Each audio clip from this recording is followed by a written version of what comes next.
ಸಚಿವ ಸ್ಥಾನ ಸಿಗದಿದ್ದಕ್ಕೆ ಬಂಗಾರಪೇಟೆ ನಾರಾಯಣಸ್ವಾಮಿ ಅವರು ಸಿಡಿದಿದ್ದಾರೆ. ಸಚಿವ ಕೆಎಚ್ ಮುನಿಯಪ್ಪ ವಿರುದ್ಧ ನಾರಾಯಣಸ್ವಾಮಿ ಕೆಂಡಾಮಂಡಲವಾಗಿಬಿಟ್ಟಿದ್ದಾರೆ. ಮುನಿಯಪ್ಪ ಅವರ ಷಡ್ಯಂತ್ರದಿಂದಲೇ ನಮಗೆ ಸಚಿವ ಸ್ಥಾನ ತಪ್ಪಿದೆ, ನಮಗೆ ಯಾಕೆ ಸಚಿವ ಸ್ಥಾನ ಕೊಡ್ಲಿಲ್ಲ ಅಂತ ಹೈಕಮಾಂಡ್ ಉತ್ತರ ಕೊಡಬೇಕು. ನಾವು ನಮ್ಮ ಶಕ್ತಿ ಏನು ಅನ್ನೋದನ್ನ 2028ಕ್ಕೆ ತೋರಿಸ್ತೇವೆ ಅಂತ ಗ್ಯಾರಂಟಿ ನ್ಯೂಸ್ಗೆ ಶಾಸಕ ಬಂಗಾರಪೇಟೆ ನಾರಾಯಣಸ್ವಾಮಿ ಹೇಳಿಕೆಯನ್ನ ಕೊಟ್ಟಿದ್ದಾರೆ. ಬಂಗಾರಪೇಟೆ ನಾರಾಯಣಸ್ವಾಮಿ ಅವರನ್ನ ನಮ್ಮ ಸ್ಪೆಷಲ್ ಕರೆಸ್ಪಾಂಡೆಂಟ್ ವೀರೇಶ್ ದಾನಿ ಮಾತನಾಡಿಸಿದ್ದಾರೆ. ಬನ್ನಿ ನೋಡೋಣ. ಇದೀಗ ಹಿರಿಯ ಶಾಸಕರಾಗಿರ್ತಕ್ಕಂಥ ಬಂಗಾರಪೇಟೆ ನಾರಾಯಣಸ್ವಾಮಿ ಅವರು ಇದ್ದಾರೆ, ಅವ್ರನ್ನು ಸಹ ಮಾತಾಡಿಸ್ತೇನೆ. ಸರ್, ತಾವು ಸಚಿವ ಸ್ಥಾನದ ಆಕಾಂಕ್ಷಿಯಾಗಿದ್ರಿ, ಸಚಿವರಾಗ್ಲಿಕ್ಕೆ ನಿಮಗೆ ಎಲ್ಲ ಅರ್ಹತೆನೂ ಇತ್ತು, ಯೋಗ್ಯತೆನೂ ಇತ್ತು, ಆದರೆ ಸಚಿವ ಸ್ಥಾನ ಮಿಸ್ ಆಗಿದೆ, ಏನ್ ಹೇಳ್ತೀರಿ? ಇದು ನಮಗೆ ನಮ್ಮ ಜಿಲ್ಲೆಯನ್ನ ಅಲ್ಲಿ ಹೆಚ್ಚಾಗಿ ಕೋಲಾರ ಜಿಲ್ಲೆಯಲ್ಲಿ ಪರಿಶಿಷ್ಟ ಜಾತಿ ಪರಿಶಿಷ್ಟ ಪಂಗಡ ಮೈನಾರಿಟಿ ಇರೋದ್ರಿಂದ ಎಲ್ಲೋ ಒಂದು ಕಡೆ ಹೈಕಮಾಂಡ್ಗೆ ಆ ಜಿಲ್ಲೆ ಅಂದ್ರೆ ಏನೋ ಒಂಥರ ಉದಾಸೀನ ಭಾವನೆ.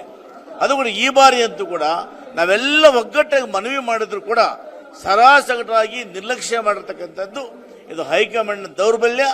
ಈ ಆಡಳಿತ ಚುಕ್ಕಾಣಿ ಹಿಡಿದಿದ್ದಾರೆ, ಅವರ ದೌರ್ಬಲ್ಯ ಅಂತ ಹೇಳೋದಕ್ಕೆ ಇಚ್ಛೆ ಪಡ್ತೀನಿ. ಒಗ್ಗಟ್ಟಿನಿಂದ ನನಗಾದ್ರೂ ಕೊಡಿ, ಅವ್ರಿಗಾದ್ರೂ ಕೊಡಿ ಅಂತೇಳಿ ನೀವೇ ಶಾಸಕರುಗಳು ಎಲ್ಲರೂ ಸಹ ಒಗ್ಗಟ್ಟಾಗಿ ಪತ್ರವನ್ನ ಬರೆದಿದ್ರಿ. ಆದ್ರೆ ನಿಮ್ಗೆಲ್ರಿಗೂ ಸಹ ತಪ್ಪಿಸ್ಲಿಕ್ಕೆ ಇದ್ರ ಹಿಂದೆ ಯಾರಾದ್ರೂ ಷಡ್ಯಂತ್ರ ಮಾಡಿದ್ರ ಅಂತ? ಇದು ಷಡ್ಯಂತ್ರ ಇದ್ದೇ ಇದೆ ಮೊದಲಿಂದ ಕೂಡ ಕೋಲಾರದಲ್ಲಿ ಬರೀ ಜನರ ಮತ ಬೇಕು, ಗೆದ್ಕೊಂಡು ಹೋಗ್ಬೇಕು ಕೆಎಚ್ ಮುನಿಯಪ್ಪನವರು. ಇವತ್ತು ಅವರವ್ರ ಗೆದ್ಕೊಂಡು ಹೋಗ್ಬೇಕಷ್ಟೇ.